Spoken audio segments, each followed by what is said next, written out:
The humid air of the Sepang International Circuit usually carries a predictable rhythm. The high-pitched scream of the inline fours, the guttural grunt of the Ducatis, and the clinical precision of the KTMs.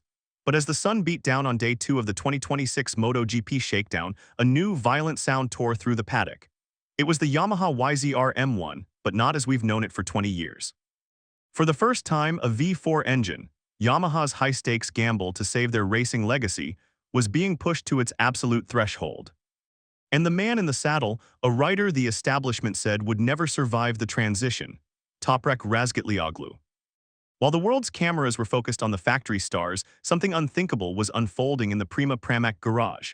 Toprak wasn't just adapting. He was doing something the data engineers claimed was physically impossible on a 300-horsepower prototype.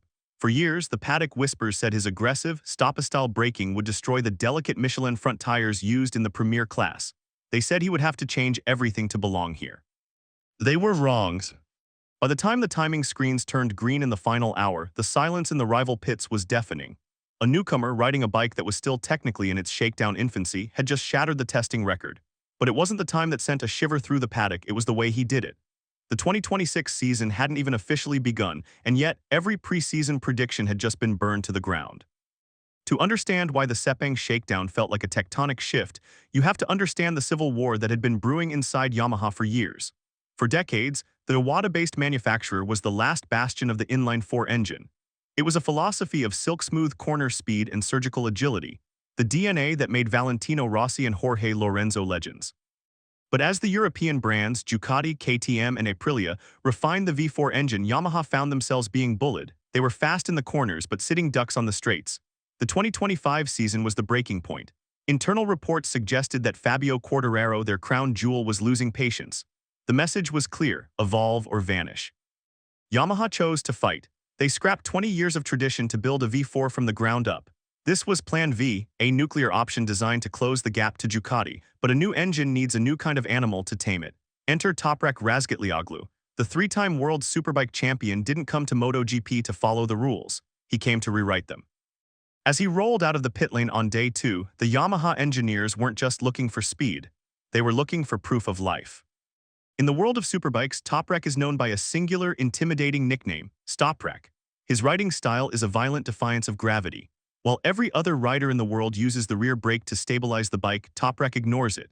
He throws the entire weight of the machine onto the front tire, lifting the rear wheel 6 inches off the asphalt while entering a corner at 120 miles per hour.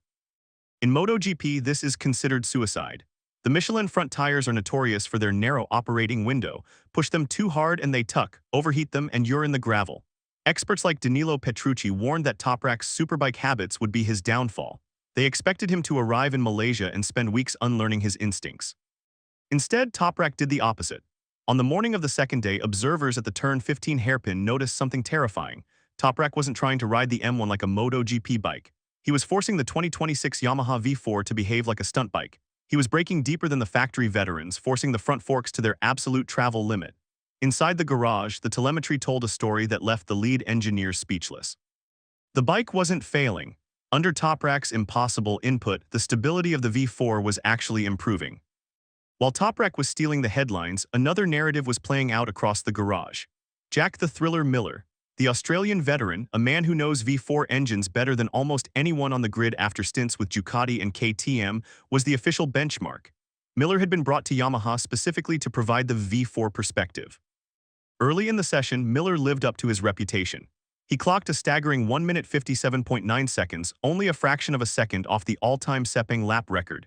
It was a massive statement for Yamaha. It proved the engine worked. But as Miller returned to the pits, he found the engineers huddled around his teammates' data instead of his own. The rookie was closing the gap with every exit. There was no long adaptation period. Toprak was bypassing the learning curve entirely. He was using the V4's brutal torque to exit the corners with a ferocity the inline-4 could never match. The dynamic in the garage shifted in a heartbeat. This wasn't a veteran teaching a newcomer. This was a duel for the future of the factory. And as the humidity rose, so did the tension between the two sides of the Pramac garage. As the session entered its final hour, the shakedown test ceased to be a technical exercise. It became a hunt. Toprak returned to the track for his final run of the day. The paddock was watching. Ducati engineers were seen standing on the pit wall, stopwatches in hand, squinting at the blue bike as it screamed down the Malaysian backstraight. Sector 1 green, Toprak was up. Sector 2 green, the gap was widening. He was attacking the Sepang fast corners with a lean angle that seemed to defy the laws of friction. But it was the third sector, the technical high-pressure sequence, where the miracle happened. Toprak executed a sequence of late braking maneuvers that looked like a glitch in the simulation. He wasn't just fast, he was clinical. When he crossed the line, the timing screen flashed a number that didn't make sense for a Day 2 shakedown. He had broken the testing record. A newcomer on a prototype bike had just outperformed the entire field, including the test riders who had been developing this machine for months.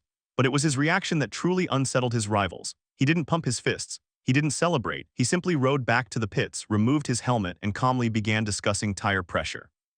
It was the look of a man who knew he had more in the tank. The aftermath of that lap felt like a shockwave. In the KTM and Ducati pits, the atmosphere turned from curiosity to genuine concern. For years, the European manufacturers had relied on the fact that Yamaha's engine was their Achilles heel. Now, that advantage was evaporating. Social media was already erupting with fan theories. Was Yamaha's V4 a cheat code, or was Toprak simply a generational talent that the MotoGP world had underestimated? Reports from inside the paddock suggested that several team managers were already questioning the legality of certain aero bits on the Yamaha, a classic sign that the competition was feeling the heat. The Pirelli advantage theory also began to circulate. Some claimed Toprak's speed came from his years of experience with Pirelli tires in SBK, suggesting he had a secret feel for the edge of the grip. But the Yamaha engineers dismissed this. To them, it was simpler and much more frightening. Toprak had unlocked a new way to ride a MotoGP bike. He was using the aerodynamic downforce of the 2026 fairings to supplement his extreme braking, creating a synergy that no one else had dared to try. As the Malaysian sun set on the 2026 shakedown, the hierarchy of MotoGP looked fundamentally different than it did 48 hours prior. Yamaha had achieved the impossible. They had built a V4 that could compete on the straights without losing its identity. But more importantly, they had found the one rider capable of turning that machine into a weapon of psychological warfare. The message sent to the rest of the grid was clear. The 2026 season would not be a victory lap for the reigning champions. It would be a dogfight. Toprak Razgatlioglu had proven that he didn't need to change for MotoGP. He had forced MotoGP to change for him. But as the teams pack up for the official tests, a bigger question remains. A single lap in a shakedown is one thing. Doing it over 20 laps with 20 other bikes screaming around you is another. Toprak has the speed and he has the machine. But the long nightmare for his rivals is only just beginning because the Turkish rider has already made one thing very clear. He isn't here to participate. He is here to take over. And if this was just the shakedown, imagine what happens when the lights go out in Qatar.